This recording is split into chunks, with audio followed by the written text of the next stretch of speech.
The woman stood at the edge of the restaurant doorway, her hands shaking so badly she had to press them together just to keep them still. The smell of hot oil and fresh bread drifted past her, cruel and comforting at the same time. It had been 3 days since her children had eaten a full meal, and longer since she had slept without waking to the sound of their stomachs growling in the dark. Pride had been the last thing she owned, and even that was slipping away as she cleared her throat and took one small step inside. Her name was Maria Alvarez, and she had never imagined that asking for help would feel heavier than hunger itself. She waited patiently while customers placed orders, laughed, tapped their phones, and slid credit cards across the counter without a second thought. When the line finally thinned, Maria approached the register. Her voice came out softer than she intended. "I'm sorry to bother you," she said, eyes lowered. "I was wondering if there's any food you were going to throw away. I have kids. I can work for it. I'll clean. Anything?" The young cashier froze, unsure what to do. Before she could answer, a sharp voice cut through the air. "What do you think you're doing?" The manager stepped forward, tall, broad-shouldered, wearing authority-like armor. His name tag read Greg, and his eyes scanned Maria the way someone might look at a stain on the floor. "I'm just asking for leftovers," Maria said quickly. "For my children." "We're not a charity," Greg snapped. "You can't just walk in here begging." "I'm not begging," she said, though her cheeks burned. "I'm asking." Customers nearby went quiet. A man sipping soda looked away. A woman with a designer purse shifted uncomfortably. No one spoke. Greg leaned closer, lowering his voice but sharpening it at the same time. "You need to leave, now." Maria nodded, backing away. "I'm sorry. I didn't mean—" She turned to go, but her foot caught on the edge of a mat. She stumbled, grabbing the counter to steady herself. Greg's patience snapped. "Don't touch that!" he shouted, grabbing her arm and yanking her upright. The sudden force made her gasp. Pain shot through her shoulder. "Please," she cried. "You're hurting me." That was when the door swung open behind them. At first, no one noticed. The engine noise had already faded, swallowed by traffic outside. But then the heavy footsteps came in pairs, then trios. Leather jackets, boots, the low murmur of voices that carried weight, without needing volume. 6 bikers stood just inside the entrance. They weren't the kind people expected to see coming to the rescue. Bearded, tattooed, scarred by years on the road. They looked like trouble to anyone who judged by appearances alone. The patches on their jackets showed an American flag wrapped around an eagle, with words stitched underneath, "Ironheart's MC." The tallest of them, a gray-bearded man with kind eyes that didn't match his rough exterior, took in the scene in a single glance. Maria's tear-streaked face, Greg's hand gripping her arm, the silence of the room. "Is there a problem here?" the biker asked calmly. Greg released Maria like he'd been burned. "This doesn't concern you," he said quickly. She was causing a disturbance. Maria stepped back, clutching her arm, shaking. "I just asked for food," she whispered. The biker's jaw tightened. He turned to his group. "You hear that?" A younger biker shook his head slowly. "I hear someone asking to feed her kids." Another one glanced around the restaurant. "And I hear a whole lot of people pretending they don't see anything." Greg puffed up his chest. "Look, you need to leave before I call the police." The gray-bearded biker smiled, but there was no humor in it. "Go ahead.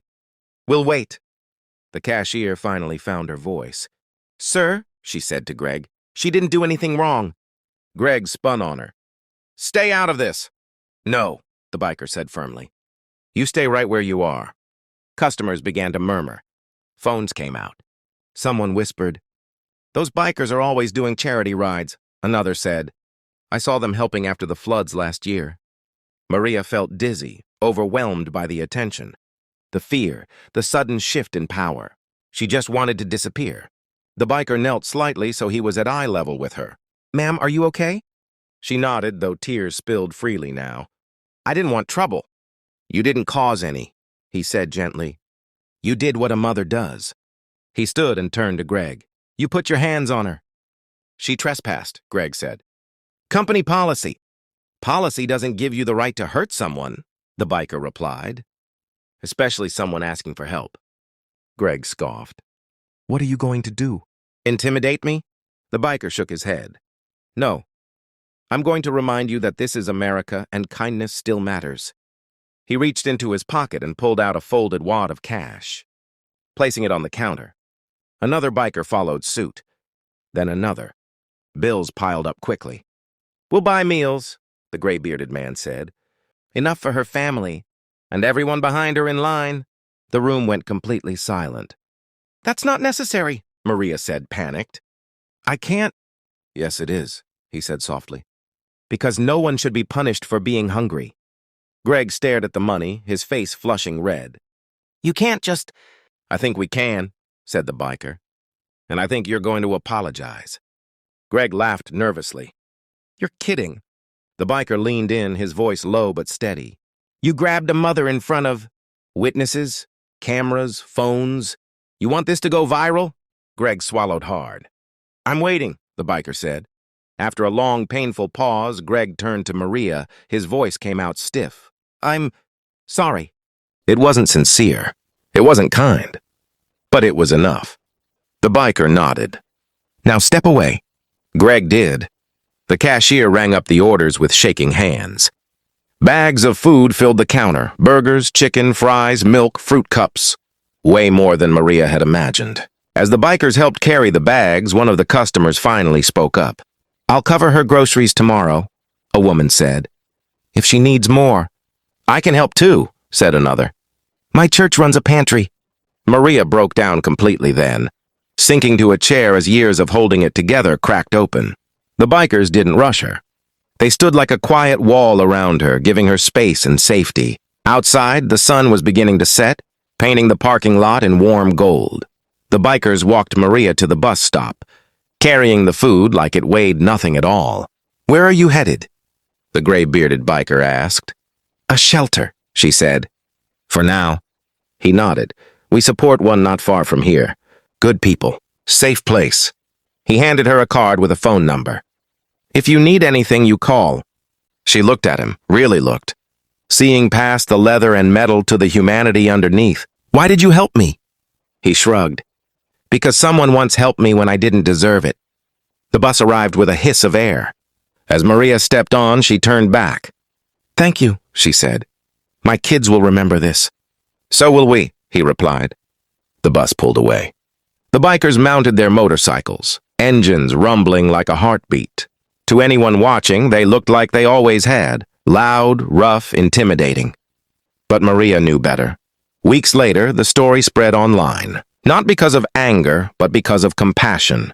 People shared it not to shame, but to remind. Donations poured into shelters. That restaurant quietly changed managers. And somewhere, 3 children sat on a shelter floor, eating warm food, laughing for the first time in days. Because their mother had been brave enough to ask, and because a group of bikers had been brave enough to care. In a world that often looks away, humanity had shown up that day on 2 wheels, proving that kindness doesn't always look the way we expect, but it always arrives right on time.